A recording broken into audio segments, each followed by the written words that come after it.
Hey everyone, and welcome back to the channel. Today we're diving into a really fascinating and deep topic that came up in a conversation recently. It's about the connection between our soul's journey, our family patterns, and even the physical tissues in our body, specifically our fascia. This is a big one, so let's get into it. A question was posed about a person, let's call her Sandy.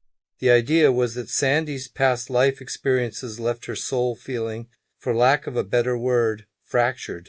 This pattern then influenced her to choose a fractured family in this lifetime.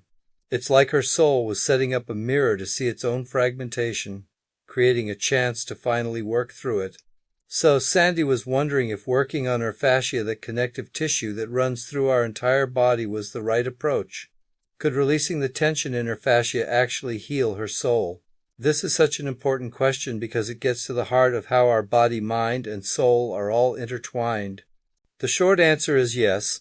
Working on the fascia is an incredibly powerful tool, but it's not a magic bullet that instantly fixes the soul. Let me explain. Our fascia is like a physical library of our life experiences. It holds trauma, emotions we've suppressed, and all our habitual patterns of tension. When you do fascia work, you're not just releasing tight muscles. You're opening a gateway to release emotional and energetic blocks that have been stored for years, maybe even lifetimes. So is it wrong to work on the fascia? Absolutely not. It's an essential part of the healing puzzle. And this is the crucial part: fixing the fascia alone won't automatically heal the soul's deep-seated patterns. The real healing happens when the physical release is combined with conscious awareness. The fascia work helps clear out the physical and emotional density, making it easier for the soul to do its own work. Think of it like this. Your soul's patterns are like the shape of a riverbed, and your life force is the water flowing through it. Fascia work is like clearing out all the logs and debris blocking the river. The water can now flow more freely, which is great. But the riverbed itself, the underlying soul pattern, still guides the direction of the flow. To truly heal, you have to address both the blockages and the shape of the riverbed. So for someone like Sandy, the ideal approach would be to combine fascia work with reflective practices. This could be journaling, guided meditations where you talk to your soul, or other forms of energy healing.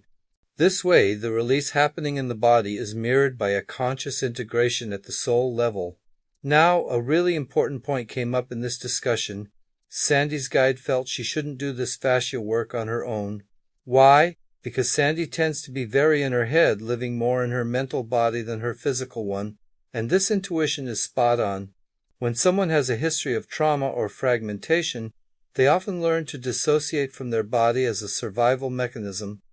They escape into their thoughts, analyzing and intellectualizing everything instead of feeling their emotions. If a person like this tries to do deep somatic work on their own, it can actually backfire.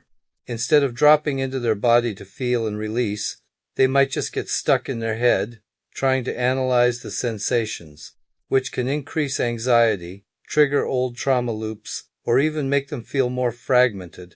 This is where having a skilled practitioner comes in. The practitioner provides the safe, grounded, and coherent energetic container that the person can't yet create for themselves. When Sandy is in the presence of her healer, her overactive mind can quiet down, her emotional body can soften, and those fragmented parts of her soul feel safe enough to come forward and be seen, rather than needing to hide or defend themselves. Her body can essentially borrow the practitioner's coherence to learn how to release. So the practitioner isn't just releasing tissue. They are decompressing stored shock, helping to reintegrate lost energetic pieces, and unwinding the original fracture lines from past traumas. This kind of deep work is unsafe to do alone until you've built up enough inner stability. The practitioners dousing their intuition and their energy work provide the feedback, regulation, and guidance that Sandy currently lacks. This actually fits perfectly into her soul's journey. Her soul chose a fractured family, and it also chose a path where someone else would help her begin the process of reassembly. The practitioner isn't fixing her. Nobody can do that for someone else. But they are creating the right conditions to start the reintegration process on a level she can't access by herself yet. What's brilliant about the approach being taken with Sandy is the sequence. It's a bottom-up approach, which is the most effective way to work with highly mental people who are disconnected from their bodies. First, she's doing exercises to build her connection to the emotional world.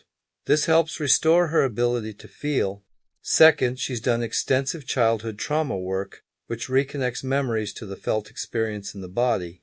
And third, her practitioner provides a steady, regulating presence, which creates safety. This is the correct order. You can't just jump to healing the soul. If you try to do that first, the fragmented parts don't come together. They scatter. But if you help the body and emotions regain a sense of safety and coherence, the soul naturally begins to settle back in. Those fragments don't need to be chased down or forced. They return on their own when your body finally feels like a safe place to live. The aha moment here was recognizing that for someone like Sandy, behavior isn't always a conscious choice. It's often a protective pattern, a kind of muscle memory stored in the fascia because expressing emotions was once unsafe. So when you work on the fascia, you're not trying to correct the behavior directly. You're removing the physical reason for that protective behavior to exist in the first place. Once that deep-seated tension dissolves, the behavior often just stops making sense to the nervous system. This isn't just psychology. It's physiology catching up with the truth of who you are now.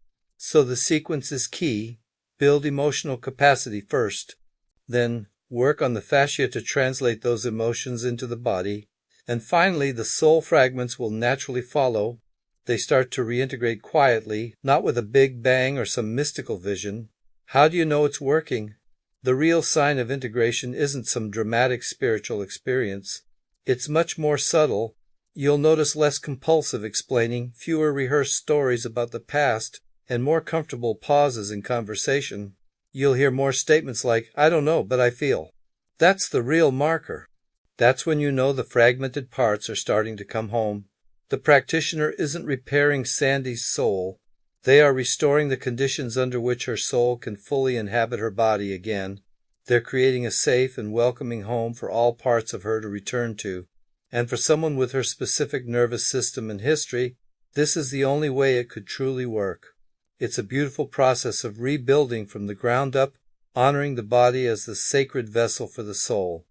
Eventually, there will come a time when Sandy has built enough internal stability and safety to continue the work on her own. That moment of transition, when the practitioner steps back and allows the person to take the reins, is just as important as the healing work itself. But until then, this supported, bottom-up approach is the safest and most effective path to wholeness. Thanks so much for tuning in today for this deeper dive. I hope this sheds some light on the intricate dance between our body, our emotions, and our soul's journey. If this resonated with you, please hit that like button and subscribe for more content like this. See you in the next one.